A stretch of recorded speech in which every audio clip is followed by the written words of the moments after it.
classement de la Thaïlande dans l'indice mondial de l'innovation, GI, 2025 recule à la 45 place sur 139 économies, contre la 41 en 2024. Cette baisse s'explique par des ajustements méthodologiques, la progression rapide de plusieurs économies concurrentes et la chute dans certains sous-indices, selon l'Organisation mondiale de la propriété intellectuelle, OMPI. Kritpaka Boonphueng, directrice exécutive de l'Agence nationale pour l'innovation, NIA, souligne que l'augmentation du nombre d'économies évaluées de 132 à 139 a pesé sur le résultat. La Thaïlande souffre surtout du faible investissement en capital risque, de la faiblesse des investissements étrangers dans les nouvelles innovations et de l'absence de nouvelles startups licornes. Elle précise aussi que le pays a perdu son avantage en infrastructure, d'autres nations ayant rattrapé leur retard. Pour améliorer le classement, la NIA propose de renforcer l'appui aux innovations locales afin de soutenir les entreprises nationales. Elle prévoit la création d'un fonds fiduciaire de capital investissement de 4 milliards de baht, dont 1 milliard fourni par l'État et 3 milliards par des partenaires privés. Ce projet attend l'approbation du nouveau gouvernement. L'objectif est de remonter à la 39 place dans un avenir proche. Les sous-indices d'intrants et d'extrants de l'innovation tombent respectivement aux 46 et 43 rangs. Les intrants incluent les institutions, le capital humain et la R&D, les infrastructures, ainsi que la sophistication du marché et des entreprises. Les extrants portent sur la production de connaissances, de technologies et de créativité. La R&D reste le point fort, progressant du 71 au 53 rang, avec une note passant de la 47 à la 36 place. En revanche, l'indice des infrastructures recule de la 50 à la 59 place. La sophistication du marché se maintient à un bon niveau, 27 places, illustrant l'accès des entreprises innovantes aux capitaux et au marché. Les dépenses intérieures de R&D demeurent en tête pour la 6e année consécutive, témoignant des investissements privés. Dans la région, plusieurs pays devancent désormais la Thaïlande, Singapour, 5, Malaisie, 34, Vietnam, 44 et Philippines, 50.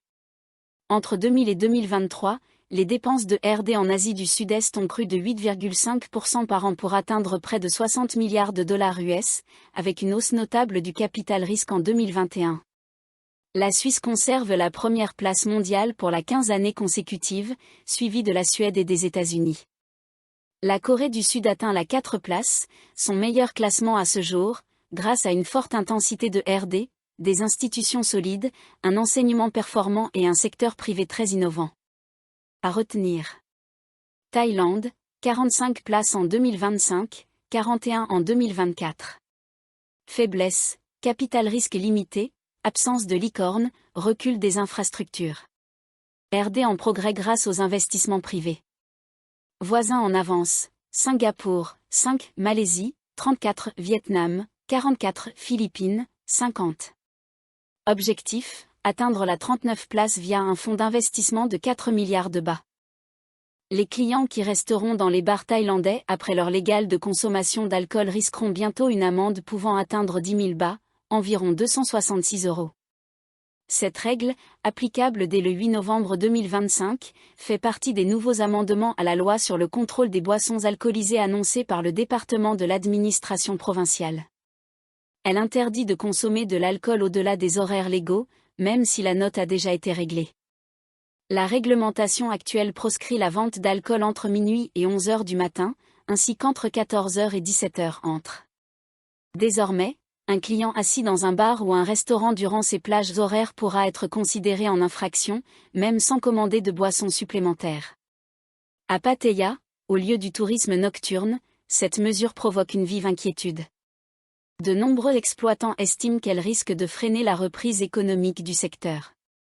Lisa Hamilton, présidente de l'Association des exploitants de la vie nocturne de la ville, souligne la confusion que cela pourrait engendrer. Un client qui attend un taxi, souhaite se protéger de la pluie ou n'est pas en état de sortir immédiatement pourrait être sanctionné. Selon elle, cette situation pourrait nuire à l'image de Pattaya auprès des visiteurs étrangers. Les professionnels appellent les autorités à prévoir des mesures d'accompagnement afin de limiter l'impact négatif sur le tourisme et sur l'activité des établissements nocturnes. À retenir. À partir du 8 novembre 2025, consommer de l'alcool dans un bar après l'heure légale pourra entraîner une amende jusqu'à 10 000 bahts, 266 €. La loi s'applique même si la commande est déjà réglée. Les exploitants de Pattaya redoutent des pertes économiques et une atteinte à l'image de la ville auprès des touristes. Les plaintes liées aux activités en ligne ont fortement augmenté en Thaïlande durant les 8 premiers mois de 2025, avec plus de 27 000 cas recensés, soit une hausse de 20% par rapport à l'année précédente, selon l'Agence pour le développement des transactions électroniques, EDDA. Cette progression reflète une inquiétude croissante face aux menaces numériques, alimentées par la facilité d'accès aux plateformes en ligne et par des fraudeurs exploitant des technologies comme les deepfakes. Sheshana Mitrpan, directrice exécutive de l'EDDA, rappelle que les plaintes avaient diminué les années précédentes, 45 181 en 2023, 35 358 en 2024, mais que la récente augmentation souligne l'évolution des arnaques. Les signalements concernent notamment l'usurpation d'identité par deepfake, les plateformes d'investissement frauduleuses, les fausses offres d'emploi et les systèmes de prêt demandant des frais initiaux sans fournir de fonds. Entre janvier et août 2025, 27 332 plaintes ont été enregistrées contre 22 758 sur la même période en 2024. Principaux motifs de plainte. Achats en ligne problématiques, 10 306 cas. Sites web illégaux, 9 090 cas.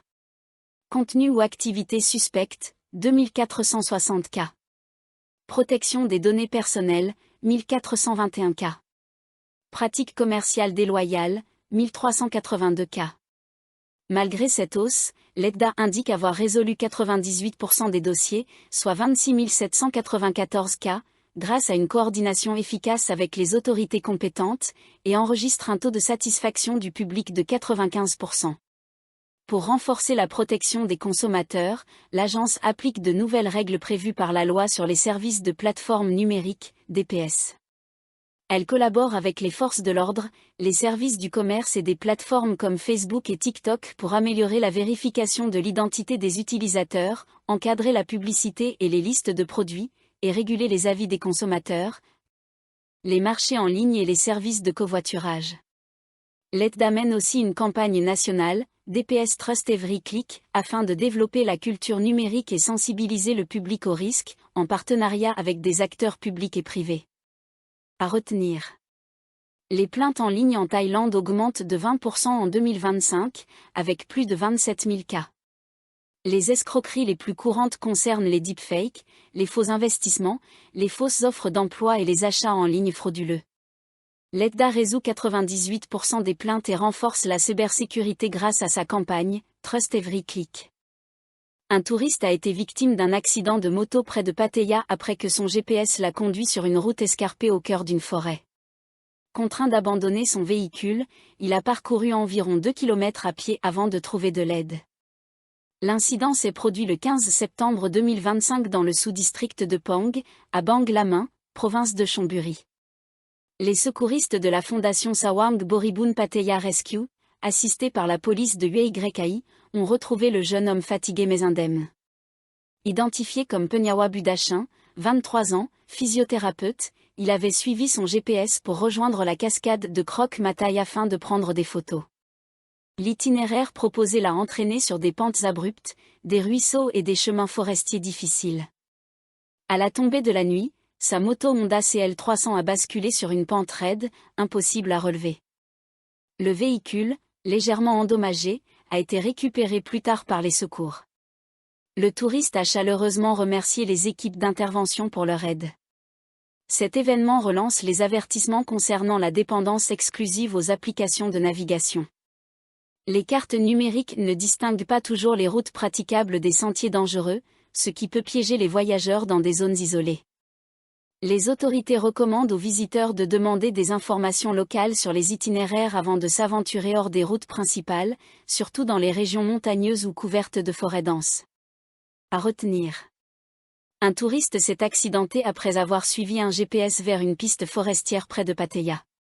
Il a dû marcher 2 km pour obtenir de l'aide.